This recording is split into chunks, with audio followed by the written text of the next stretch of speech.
এই মুহূৰ্তত এটা ব্ৰেকিং নিউজৰ সৈতে উপস্থিত আহিছো কিয়েভ দখলৰ দিশে ৰুছ সেনা ৰাজধানী কিয়েভৰ আশে-পাশে ৰুছ সেনাৰ কনভয় যিকোনো মুহূৰ্তত ৰাছিয়াই দখল কৰিব পাৰে কিয়েভ সমগ্ৰ কিয়েভত এলাৰ্ট জাৰি ইউক্ৰেইনৰ সুমি চহৰতো আক্ৰমণৰ সতৰ্কতা জাৰি কৰা হৈছে চাৰ্নিভতো আক্ৰমণৰ সতৰ্কতা জাৰি কৰা হৈছে খাৰছন দখল কৰাৰ দাবী কৰিছে ৰুছ সেনাই ভীষণ গোলাবৰ্ষণৰ অন্তত দখল কৰিছে খাৰছন খাৰ্কিভ ইতিমধ্যে দখল কৰিছে আৰু এতিয়া কিয়েভ দখলৰ দিশে আগবাঢ়িছে ৰাজধানী কিয়েভৰ আশে-পাশে ৰুছ সেনাৰ কনভয় দেখিবলৈ পোৱা গৈছে যিকোনো মুহূৰ্তত ৰাছিয়াই দখল কৰিব পাৰে কিয়েভ সমগ্ৰ কিয়েভত এলাৰ্ট জাৰি ইউক্ৰেইনৰ সুমি চহৰতো আক্ৰমণৰ সতৰ্কতা জাৰি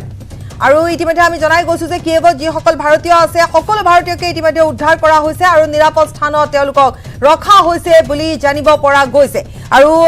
এই মুহূৰ্তৰ যিটো খবৰ আমি পুনৰ এবাৰ ক'ব বিচাৰিছো যে কিয়েভ দখলৰ দিশে আগবাঢ়িছে এতিয়া ৰুছ সেনা ইতিমধ্যে খাৰছন আৰু খাৰ্কিভ দখল কৰিছে ৰাজধানী কিয়েভৰ আশে-পাশে ৰুছ সেনাৰ কনভয় দেখিবলৈ পোৱা গৈছে যিকোনো মুহূৰ্তত ৰাছিয়াই দখল কৰিব পাৰে কিয়েভ সমগ্ৰ কিয়েভত এলাৰ্ট জাৰি কৰিছে ইউক্ৰেইনে সুমি চহৰতো আক্ৰমণৰ সতৰ্কতা জাৰি চাৰ্নিভতো আক্ৰমণৰ সতৰ্কতা জাৰি ইখনৰ পিছত সিখন চহৰ এতিয়া দখল কৰিছে ৰাছিয়াই খাৰছন দখল কৰাৰ দাবী কৰিছে ৰুছ সেনাই ভীষণ গোলাবৰ্ষণৰ অন্তত দখল কৰিছে খাৰছন যিসমূহ দৃশ্য আমি দেখুৱাইছো ধোঁৱা ধূলিৰে আৱৰি ধৰিছে এইসমূহ দৃশ্য চাৰিওফালে আমি কিছু সময় পূৰ্বে খাৰ্কিভৰ দৃশ্য দেখুৱাইছিলো কেনেধৰণে একোটা বিশাল অট্টালিকা জ্বলি গৈছে এটা মহলা জ্বলি গৈছে আৰু সমগ্ৰ অঞ্চল সমগ্ৰ চহৰ এনেধৰণে ধোঁৱা ধূলিৰে আৱৰি ধৰিছে ইতিমধ্যে নিহতৰ খবৰো আমি জনাই গৈছো প্ৰতি মুহূৰ্তত মৃত্যু হোৱা লোকৰ সংখ্যা বৃদ্ধি পাবলৈ ধৰিছে তাৰ মুহূৰ্তত আহি পৰিছে এই খবৰ যিকোনো মুহূৰ্তত ৰাছিয়াই দখল কৰিব পাৰে কিয়েভৰ পৰা যিসকল তাত লোক আছে তেওঁলোকক নিৰাপদ স্থানলৈ যাবলৈ কালিয়ে এলাৰ্ট কৰি দিয়া হৈছিল গতিকে ইতিমধ্যে সেই সতৰ্কতা অনুসৰি তাত থকা যিসকল লোক তেওঁলোকে নিৰাপদ স্থানলৈ ঢাপলি মেলা বুলি জানিব পৰা গৈছে কিন্তু পুনৰ এবাৰ ক'ব বিচাৰিছো তাত থকা যিসকল ভাৰতীয় তেওঁলোকো নিৰাপদ স্থানত আছে বুলি ইতিমধ্যে জানিব পৰা গৈছে আৰু এনে ধৰণৰ এটা ভয়ংকৰ দৃশ্য আমি এই মুহূৰ্তত দেখুৱাইছো য'ত কেৱল ধোঁৱা দেখিবলৈ পোৱা গৈছে বিশাল অট্টালিকা জ্বলি গৈছে গোলাবৰ্ষণ চলিছে প্ৰচণ্ড শব্দ যিকোনো মুহূৰ্তত কিয়েভ দখল কৰিব কিয়েভ দখল যেহেতু লক্ষ্য আজি দুদিনৰ পূৰ্বৰে পৰা আমি জনাই গৈছিলো যে প্ৰথম লানি আলোচনাৰ দিনাখনো কিয়েভ দখল কৰাৰ চেষ্টা চলাইছিল ৰাছিয়াই কিন্তু সেইদিনা যেহেতু কিয়েভ দখল কৰিব পৰা নগ'ল কালিৰ দিনটোত নাই হোৱা আৰু কালি আমি দেখুৱাইছিলো কেনে এক বিশাল কনভয় আগবাঢ়িছিল ৰুছ সেনাৰ কিয়েভ দখলৰ বাবে আৰু আজি কিয়েভ দখলৰ পূৰ্বে কিন্তু ইতিমধ্যে দখল কৰিছে খাৰছন দখল কৰিছে সেই কথা ইতিমধ্যে দাবী কৰিছে ৰুছ সেনাই আৰু ঠিক তেনেধৰণে খাৰ্কিভ দখল কৰিছে আৰু প্ৰচণ্ড শব্দ গোলা বাৰুদৰ শব্দ ধোঁৱা ধূলিৰে আৱৰি ধৰিছে বিশাল অট্টালিকা একোখন সুন্দৰ চহৰ এতিয়া ধ্বংসস্তূপত পৰিণত হৈছে ইউক্ৰেইনত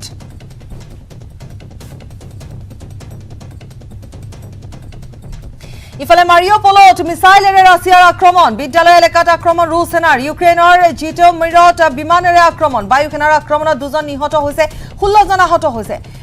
জিট'মিৰ মেটাৰনিটি হোমতো ভয়ংকৰ বিস্ফোৰণ সংঘটিত হৈছে পুনৰ কৈছো ৰাছিয়াই কেনেধৰণে অধিক আক্ৰমণাত্মক হৈ পৰিছে অতি নৃশংসতাৰে আক্ৰমণ কৰিছে য়'প'ল'তো মিছাইলেৰে ৰাছিয়া আক্ৰমণ কৰিছে কিছু সময় পূৰ্বে আমি কৈছো যে কিয়েভ দখলৰ দিশে আগবাঢ়িছে খাৰছন ইতিমধ্যে দখল কৰিছে খাৰ্কিভ দখলৰ দাবী কৰিছে তাৰ মাজতে এই মুহূৰ্তত কিয়েভ দখলৰ বাবে আগবাঢ়ি আছে কিন্তু আৰু এটা খবৰ আমাৰ হাতত আহি পৰিছে য়'প'ল'তো মিছাইলেৰে ৰাছিয়া আক্ৰমণ কৰিছে বিদ্যালয় এলেকাত আক্ৰমণ ৰুছ সেনাৰ ইউক্ৰেইনৰ জিট'মিৰত বিমানেৰে বায়ু সেনাৰ আক্ৰমণত 2জন লোক নিহত হৈছে 16 জন আহত হৈছে জিট'মিৰ মেটাৰনিটি হোমত ভয়ংকৰ বিস্ফোৰণ ভিজুৱেলছ আমাৰ হাতত আহি পৰিছে আমি দেখুৱাইছো এয়া ইউক্ৰেইনৰ দৃশ্য য'ত প্ৰতিখন চহৰত এতিয়া এনেধৰণে প্ৰচণ্ড গোলাবৰ্ষণ চলিছে চাৰিওফালে জুয়ে আৱৰি ধৰিছে আৰু এই ক্ষেত্ৰত অধিক শক্তিশালী ৰূপত অৱতীৰ্ণ হৈছে ৰুছ সেনা আগবাঢ়ি আহিছে বিশাল কনভয় লৈ আগবাঢ়ি আহিছে কিয়েভ দখলৰ বাবে আগবাঢ়ি আহিছে আৰু প্ৰতি মুহূৰ্তত এইটোৰ পাছত সিটোকৈ খবৰ আহি পৰিছে যে ইখনৰ পিছত সিখন ঠাই ইতিমধ্যে দখল কৰিবলৈ সক্ষম হৈছে ৰুছ সেনাই আৰু আনহাতে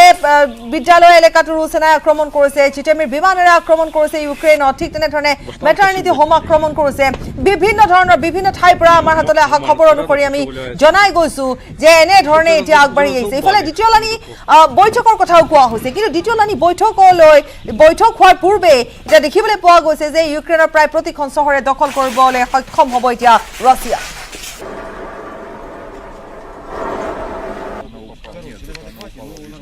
খাৰ্কিভ চহৰৰ মাজমজিয়া প্ৰচণ্ড বিস্ফোৰণৰ খবৰ ইতিমধ্যে আমি কৈছো ৰকেটৰ আক্ৰমণ খাৰ্কিভ চহৰত খাৰ্কিভত ইটোৰ পাছত সিটোকৈ বিস্ফোৰণৰ ৰুছ সেনাৰ কেইবাটাও অট্টালিকাত ভয়াৱহ বিস্ফোৰণ খাৰ্কিভৰ ৰাজপথত বিস্ফোৰিত হৈছে এখন অইল টেংকাৰ ৰাজপথত দপদপকৈ জ্বলি উঠিছে তেল ভৰ্তি টেংকাৰ বিশাল বিশাল অট্টালিকা সুন্দৰ অট্টালিকা জ্বলি গৈছে ইতিমধ্যে আমি দেখুৱাইছো এখন অইলৰ টেংকাৰ জ্বলি গৈছে খাৰ্কিভ চহৰৰ মাজমজিয়া প্ৰচণ্ড বিস্ফোৰণৰ শব্দ শুনিবলৈ পোৱা গৈছে ৰকেটেৰে আক্ৰমণ কৰিছে খাৰ্কিভ চহৰ খাৰ্কিভত ইটোৰ পিছত সিটোকৈ বিস্ফোৰণ চলাইছে ৰুছ সেনাই খাৰ্কিভ চহৰৰ মাজমজিয়াৰ প্ৰচণ্ড বিস্ফোৰণৰ শব্দ কিছু ভিজুৱেলছ আমি পুনৰ এবাৰ দেখাবলৈ চেষ্টা কৰিম যে কেনে ধৰণে চাৰিওফালে জুই ধোঁৱাৰে আৱৰি ধৰিছে তাৰ মাজত মৃত্যুৰ সংখ্যা বৃদ্ধি পাইছে মৃত্যুৰ খবৰো আমি দিছো আশে পাশে এতিয়া দেখিবলৈ পোৱা গৈছে যে সমগ্ৰ ইউক্ৰেইনৰ বিভিন্ন প্ৰান্তৰ পৰা বিভিন্ন চাৰিওফালৰ পৰা ইতিমধ্যে ৰাছিয়াই আক্ৰমণ চলাইছে কিয়েভ দখলৰ বাবে আগবাঢ়িছে ৰুছ সেনা ৰাজধানী কিয়েভৰ আশে পাশে ৰুছ সেনাৰ ইতিমধ্যে কনভয় দেখিবলৈ পোৱা গৈছে খাৰ্কিভ চহৰত ৰকেটেৰে আক্ৰমণ কৰিছে ঠিক তেনেধৰণে খাৰচং ইতিমধ্যে দখল কৰা বুলি জানিব পৰা গৈছে গতিকে এই মুহূৰ্তৰ প্ৰতি মুহূৰ্তৰ যি খবৰ আমি জনাই গৈছো খাৰচং ভীষণ গোলাবৰ্ষণৰ অন্তত দখল কৰিছে খাৰ্কিভত এতিয়া ভীষণ গোলাবৰ্ষণ ৬০০০ ৰুছ সেনা নিহত হোৱাৰ দাবী কৰিছে ইউক্ৰেইনে এই দাবী ইউক্ৰেইন চৰকাৰে ইতিমধ্যে দাবী কৰিছে ৬০০০ ৰুছ সেনা নিহত হৈছে কিন্তু ইফালে ইউক্ৰেইনতো যিহেতু সাধাৰণ নাগৰিকৰ মৃত্যু হৈছে সাধাৰণ নাগৰিকৰ মৃত্যুৰ সংখ্যা বৃদ্ধি পাইছে কিন্তু এইখিনিতে এটা খবৰ আমি পুনৰ ক'ব বিচাৰিছো কিয়েভত যিসকল ভাৰতীয় আছে তেওঁলোকক ইতিমধ্যে উদ্ধাৰ কৰা হৈছে কিয়েভত এতিয়া এজনো ভাৰতীয় নাই বুলি দাবী কৰা হৈছে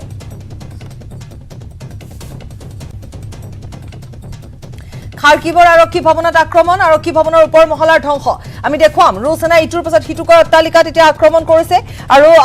যিহেতু আমি পুনৰ কৈছো যে আৰক্ষী ভৱনৰ ওপৰ মহলা ধ্বংসৰ দৃশ্য কেমেৰাত বন্দী হৈছে খাৰ্কিভত এই দৃশ্য বন্দী কৰা এগৰাকী ফটো সাংবাদিকো গুৰুতৰভাৱে আঘাতপ্ৰাপ্ত হোৱা বুলিও জানিব পৰা গৈছে কথমপি প্ৰাণ ৰক্ষা পৰিছে আৰু ৰুছ সেনাই ইটোৰ পিছত সিটোকৈ এনেধৰণে অট্টালিকাত আক্ৰমণ কৰিছে ধ্বংসলীলা চলাইছে খাৰ্কিভত ২১ জন লোকৰ মৃত্যুৰ খবৰো আহি পৰিছে কেইবাটাও বিস্ফোৰণত খাৰ্কিভ চহৰ কঁপি উঠিছে খাৰ্কিভ হওক খাৰচং হওক কিয়েভ হওক এতিয়া দখলৰ বাবে আগবাঢ়িছে ৰুছ সেনা চাৰ্নিভতো আক্ৰমণৰ সতৰ্কতা জাৰি কৰা হৈছে সুমিতো আক্ৰমণৰ সতৰ্কতা জাৰি কৰা হৈছে এয়া যিটো আমি আৰক্ষীৰ ওপৰ মহলাৰ কথা কৈ আছো যে এইটো হৈছে সেই ওপৰ মহলা যিটো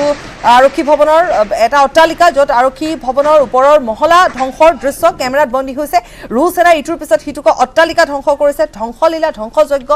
চলিছে এতিয়া ইউক্ৰেইনত আৰু পুনৰ কৈছো এখন সুন্দৰ চহৰ এতিয়া এনেধৰণে ধূলিময় ছাইময় হৈ পৰা দেখিবলৈ পোৱা গৈছে হয়তো কোনো অস্তিত্বত থকাৰো সম্ভাৱনা কম হৈ পৰিব কেনেধৰণে সম্পূৰ্ণৰূপে ধ্বংস হৈ পৰিছে এখন চহৰ আমি খাৰ্কিভৰ দৃশ্য এই মুহূৰ্তত আপোনালোকক দেখুৱাইছো ঠিক তেনেধৰণে পুনৰ কৈছো হয়তো বিয়লিৰ ভাগলৈ এই খবৰ আহি পৰিব পাৰে যে কিয়েভো দখল কৰিছে ৰুছ সেনাই ইউক্ৰেইনৰ খাৰচনতো ৰুছ সেনাই আক্ৰমণ কৰিছে আক্ৰমণত কথমপি প্ৰাণ ৰক্ষা পৰিছে ইউক্ৰেইনৰ ফটো সাংবাদিক ভয়ংকৰ গোলাবৰ্ষণৰ দৃশ্য তেওঁ কেমেৰাত বন্দী কৰিছিল আৰু আমি দেখুৱাই গৈছো প্ৰচণ্ড বিস্ফোৰণত ধোঁৱাময় হৈ পৰা অঞ্চলসমূহ আমি দেখুৱাইছো এয়া খাৰ্কিভ ইউক্ৰেইনৰ খাৰ্কিভৰ দৃশ্য খাৰচং ইতিমধ্যে দখল কৰা বুলি দাবী কৰিছে ৰুছ সেনাই আৰু কেনেধৰণে ৰুছ সেনাই আক্ৰমণ কৰিছে সেয়া আমি দেখুৱাই গৈছো আৰু তাতে এগৰাকী ফটো সাংবাদিক পুনৰ কৈছো তেখেতৰ প্ৰাণ ৰক্ষা পৰিছে ইউক্ৰেইনৰ তেওঁ ভয়ংকৰ গোলাবৰ্ষণৰ দৃশ্য কেমেৰাত বন্দী কৰি থকাৰ মুহূৰ্ততে অঘটন সংঘটিত হৈছিল কিন্তু কথমপি তেওঁ প্ৰাণ ৰক্ষা পৰিছে ইউক্ৰেইনৰ প্ৰতিখন চহৰ এতিয়া ৰুছ সেনাৰ দখলত বুলি এক প্ৰকাৰ ক'ব পাৰি যদিও বা ইউক্ৰেইনেও দাবী কৰিছে যে ৬০০০ৰো অধিক ৰুছ সেনাৰ মৃত্যু হৈছে কিন্তু যি নহওক আক্ৰমণ প্ৰত্যাক্ৰমণ চলি আছে কিন্তু দুখজনক কথাটো হৈছে যে সাধাৰণ নাগৰিকৰ মৃত্যু হৈছে ইফালে ইউক্ৰেইনৰ ডনেক্সতো প্ৰচণ্ড যুদ্ধ ডনেক্সত প্ৰচণ্ড বোমাবৰ্ষণত ৪ জনৰ মৃত্যু হৈছে আহত হৈছে ৩০ জন পুনৰ কৈছো যে মৃত্যুৰ সংখ্যা প্ৰতি মুহূৰ্তত বৃদ্ধি পাইছে মৃত্যুৰ সংখ্যাৰ কথা আমি কৈ গৈছো বোমাবৰ্ষণত ৪ জনৰ মৃত্যু হৈছে আহত হৈছে ৩০ জন এয়া ডনেক্সৰ খবৰ ডনেক্সত প্ৰচণ্ড যুদ্ধ চলিছে ডনেক্সত প্ৰচণ্ড বোমাবৰ্ষণ চলিছে ৪ জনৰ মৃত্যু হৈছে আহত হৈছে ৩০ জন আৰু ইফালে কিয়েভত ৰুছ বায়ু সেনাৰ সতৰ্কবাণী কিয়েভত আকাশ মাৰ্গেৰে আক্ৰমণৰ সতৰ্কবাণী আবাসীসকলক নিকটৱৰ্তী সুৰক্ষিত স্থানলৈ স্থানান্তৰৰ নিৰ্দেশ দিয়া হৈছে ডিনিপ্ৰ অঞ্চলতো সতৰ্কতা বাণী জাৰি কৰা হৈছে খাৰ্কিভ মিলিটাৰী একাডেমীত ৰুছ সেনাৰ আক্ৰমণ ৰকেটেৰে আক্ৰমণ মিলিটাৰী একাডেমীত জিটমিৰত মেটাৰনিটি হোমতো ধ্বংস পুনৰ এবাৰ কৈছো এই মুহূৰ্তত যে যেটো কিয়েভ ৰুছ বায়ুসেনা সতৰ্কবাণী আমি কৈছোৱে যে কিয়েভ দখলৰ দিশে আগবাঢ়িছে ৰুছ সেনা কিয়েভত আকাশ মাৰ্গেৰে আক্ৰমণৰ সতৰ্কবাণী প্ৰেৰণ কৰা হৈছে আবাসীসকলক নিকটৱৰ্তী সুৰক্ষিত স্থানলৈ স্থানান্তৰিতৰ নিৰ্দেশ দিয়া হৈছে ডিনিপ্ৰ অঞ্চলতো সতৰ্কতাবাণী জাৰি কৰা হৈছে খাৰ্কিভ মিলিটাৰী একাডেমীত ৰুছ সেনাই আক্ৰমণ কৰিছে ৰকেটেৰে আক্ৰমণ কৰিছে মিলিটাৰী একাডেমীত জিটমিৰত মেটাৰনিটি হোম ধ্বংস কৰিছে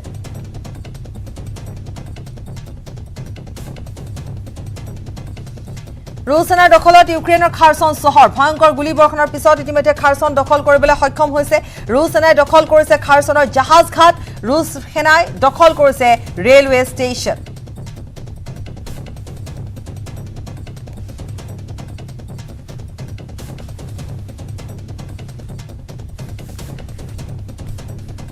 ৰাছিয়াৰ কবলত ইউক্ৰেইনৰ গুৰুত্বপূৰ্ণ চহৰ খাৰ্কিভ ইউক্ৰেইনৰ দ্বিতীয় বৃহত্তম চহৰ খাৰ্কিভত যুঁজাৰু বিমান যোগে অৱতৰণ কৰিছে ৰাছিয়াৰ সৈন্য বাহিনীয়ে যুদ্ধ তীব্ৰতৰ হৈ উঠিছে খাৰ্কিভত মাৰ্কিন ৰাষ্ট্ৰপতি জো বাইডেনে ৰাছিয়াৰ আগ্ৰাসনক নিন্দা কৰাৰ লগতে পুতিনক দিছে কঠোৰ সকিয়নি আমেৰিকাৰ বাৰ্ষিক ষ্টেট অফ দ্য ইউনিয়নত আজি প্ৰদান কৰা ভাষণত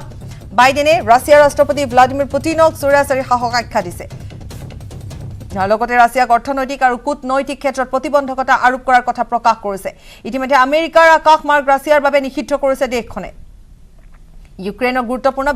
বিবেচিত টিভি টাৱাৰ ধ্বংস কৰিছে ৰাছিয়াৰ বিমান বাহিনীয়ে উত্তৰ পশ্চিম দিশে অৱস্থিত এখন চহৰত কৰা বোমা বৰ্ষণৰ ফলত ক্ষতিগ্ৰস্ত হৈছে দুটাকৈ আৱাসিক ভৱন ক্ষিপ্ৰগতিত বোমা বৰ্ষণ অব্যাহত ৰাখিছে ৰাছিয়াৰ বিমান বাহিনীয়ে ইউক্ৰেইনৰ দক্ষিণ অঞ্চলৰ কৃষ্ণ সাগৰৰ দিশে থকা গুৰুত্বপূৰ্ণ চহৰ খেৰছনক চাৰিওফালৰ পৰা ঘেৰি ধৰিছে ৰাছিয়াৰ সেনা বাহিনীয়ে ৰেল ষ্টেচন বন্দৰ আদি ৰাছিয়াৰ সৈন্য দখলত পৰাৰ পূৰ্বে মাৰিউপল চহৰত বিদ্যুৎ সংযোগ বিচ্ছিন্ন কৰিছে ইউক্ৰেইনৰ সৈন্যই ইফালে ৰাষ্ট্ৰসংঘৰ শৰণাৰ্থী সংস্থাই প্ৰকাশ কৰা অনুসৰি ৰাছিয়াৰ আগ্ৰাসনৰ পিছত 6,77,000ৰো অধিক লোকে ইউক্ৰেইন এৰি পলায়ন কৰিছে ক্ৰমাৎ শৰণাৰ্থীৰ সংখ্যা বৃদ্ধি পাবলৈ ধৰিছে ৰাষ্ট্ৰসংঘৰ ইণ্টাৰনেশ্যনেল কোৰ্ট অফ জাষ্টিছত অহা 8 মাৰ্চত গ্ৰহণ কৰা হ'ব শুনানি ৰাছিয়াৰ সেনাই ইউক্ৰেইনৰ এটা স্বাধীন টেলিভিছন চেনেল দখল কৰাৰ লগতে এটা ৰেডিঅ' ষ্টেচনো দখল কৰিছে ইফালে আগ্ৰাসনৰ পিছতে ৰাছিয়াৰ সৈতে জড়িত থকা তিনিটা বৃহৎ সামগ্ৰী পৰিবাহী জাহাজ পৰিবহণৰ সংস্থাই ৰাছিয়াৰ সৈতে সকলো সম্পৰ্ক ত্যাগ কৰিছে ৰাছিয়া আৰু ইউক্ৰেইনৰ যুদ্ধৰ পিছতে জাৰ্মানী গেছ পাইপলাইন ভিত্তিক দুটাকৈ কোম্পানী দেউলীয়া হৈ পৰিছে ৰাছিয়াৰ সেভাৰ বেংক ইউৰোপীয়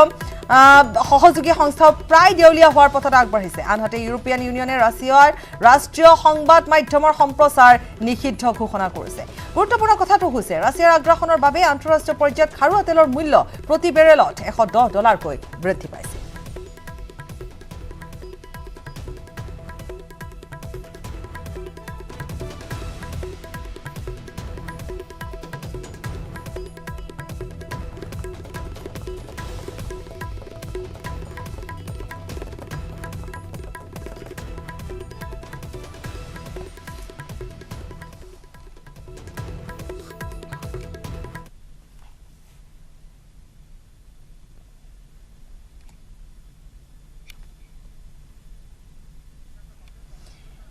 আৰু পুনৰবাৰ কৈছো ইউক্ৰেইনৰ ৰাছিয়া আক্ৰমণ ভাৰতৰ ৰাছিয়াৰ ৰাষ্ট্ৰদূতৰ সংবাদ মেল আজি দিনৰ 1 বজাত অনলাইন যোগে সংবাদ মেল সম্বোধন কৰিব মঙ্গলবাৰে ইউক্ৰেইনত এজন ভাৰতীয় নিহত হোৱাৰ পিছতে ৰাছিয়াৰ প্ৰথমটো সংবাদ মেল আমি সেই সন্দৰ্ভতো জনাই যাম যেটো 1 বজাত সংবাদ মেলৰ কথা কোৱা হৈছে আৰু ইফালে ৰাছিয়াৰ কবলত ইউক্ৰেইনৰ গুৰুত্বপূৰ্ণ চহৰ খাৰ্কিভ হিহতীয়া যি খবৰ ইউক্ৰেইনৰ দ্বিতীয় বৃহত্তম চহৰ খাৰ্কিভ যুঁজাৰু বিমান যোগে অৱতৰণ কৰিছে ৰাছিয়াৰ সৈন্য বাহিনীয়ে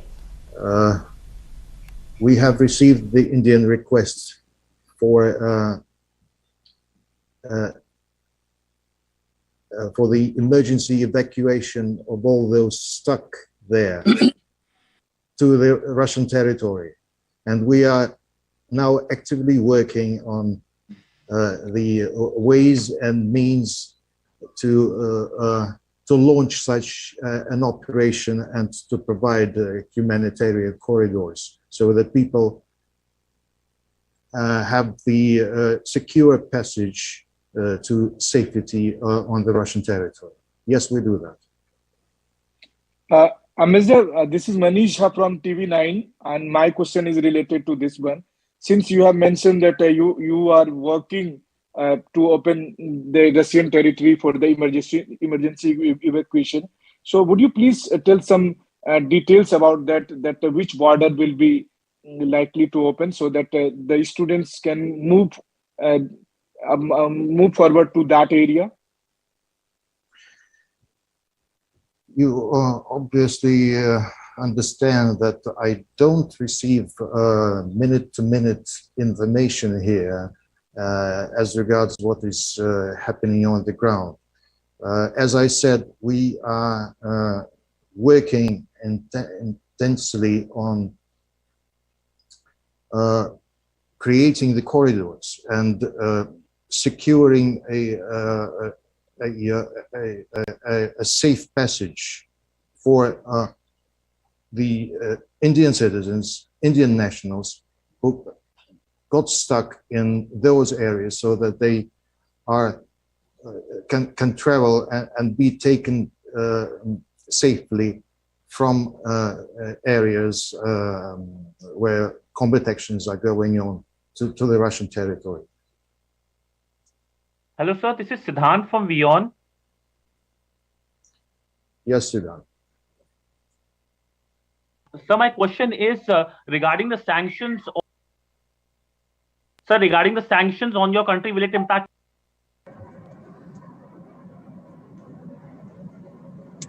Abhishek Kapoor, please.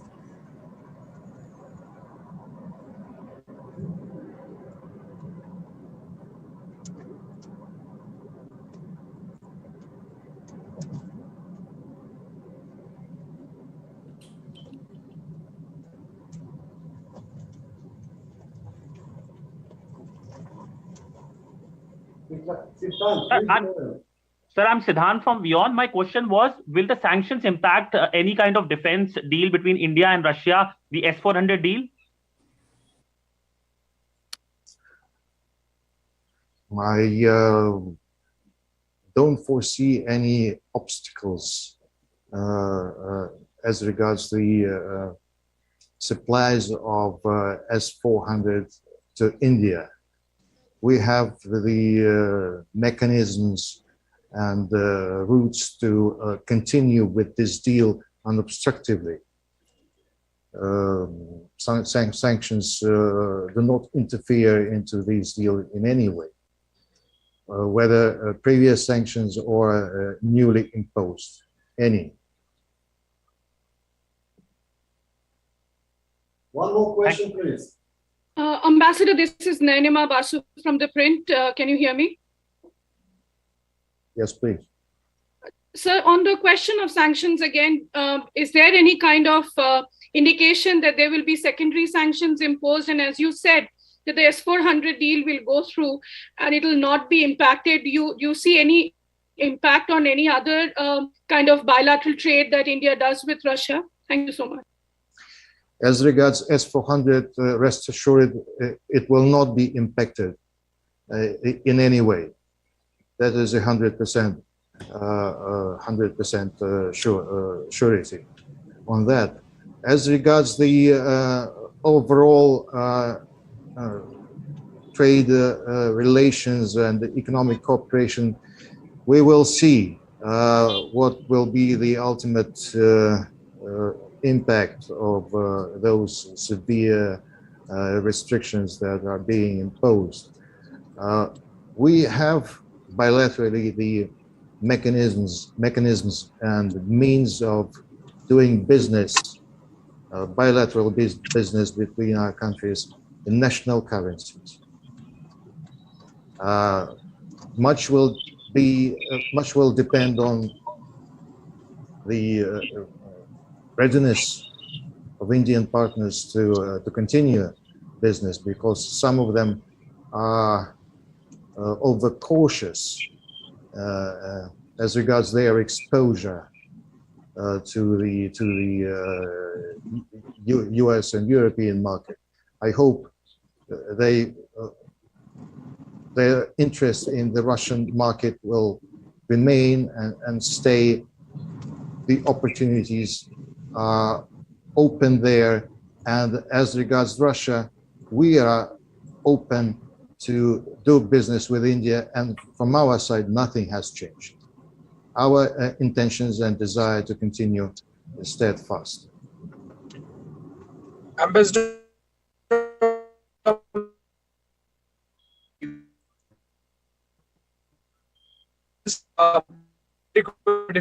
some idea as to how long this military campaign is to go on. Is it only aimed at Kyiv? And once Kyiv is taken, does the military action stop? Also, how soon can we have the corridor activated insofar as evacuating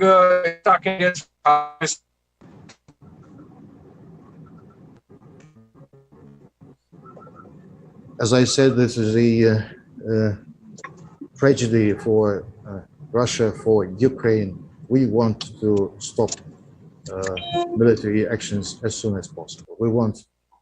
peace to be reached as soon as possible. As regards to the corridors, safety corridor for the Indian nationals, I hope it will be also in place as soon as possible. I don't have the latest information on that as of the moment, but hopefully it will happen in the very near future, and the Indian nationals will be safe and sound on the Russian territory. This is Rekha Dikshit from the Week magazine. What is your response to India's reaction, India's stand so far during this escalation? What are your expectations from India as a partner? We are strategic allies with India. We are very much grateful to India for its balanced position that has been displayed at the UN. As I said, India understands the depth of the current crisis, not just the face value of it, but the depth and the reasons and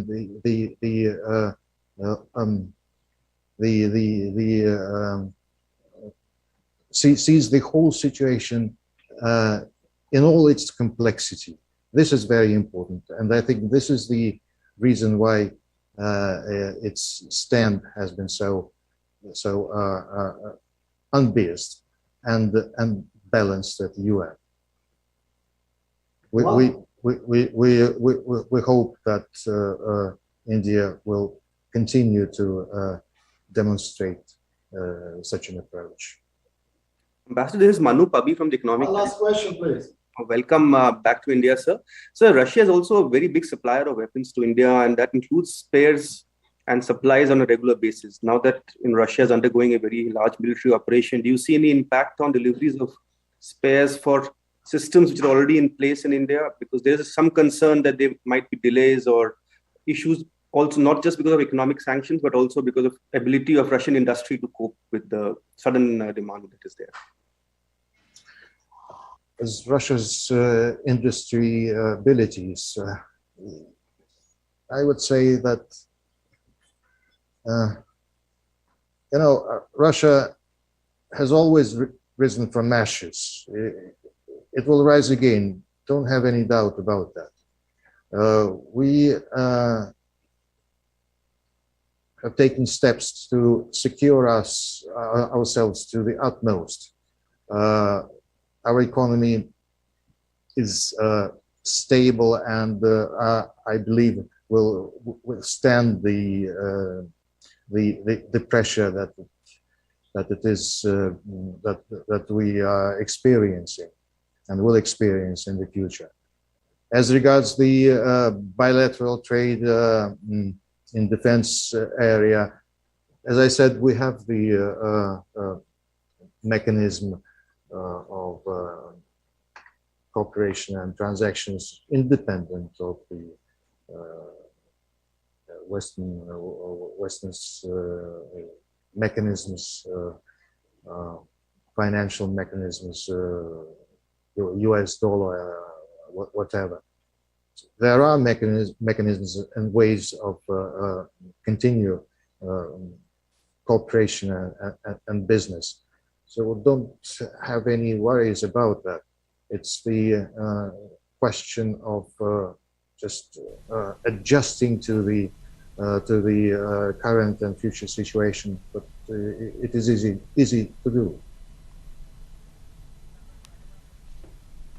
Thank you very much. It's great. যিহেতু ৰাষ্ট্ৰদূতৰ সংবাদমেল আজি দিনৰ 1 বজাৰ পৰা আৰম্ভ হৈছিল আৰু ইতিমধ্যে সংবাদমেলৰো সমাপ্তি ঘটিছে বহুখিনি কথা ইতিমধ্যে উল্লেখ কৰিছে বিশেষকৈ ভাৰতীয়সকলৰ সন্দৰ্ভত যে ভাৰতীয়সকলৰ বাবে আমি সকলো কৰিম আৰু ইয়াৰ সৈতে বাতৰি বিদায় লৈছো নমস্কাৰ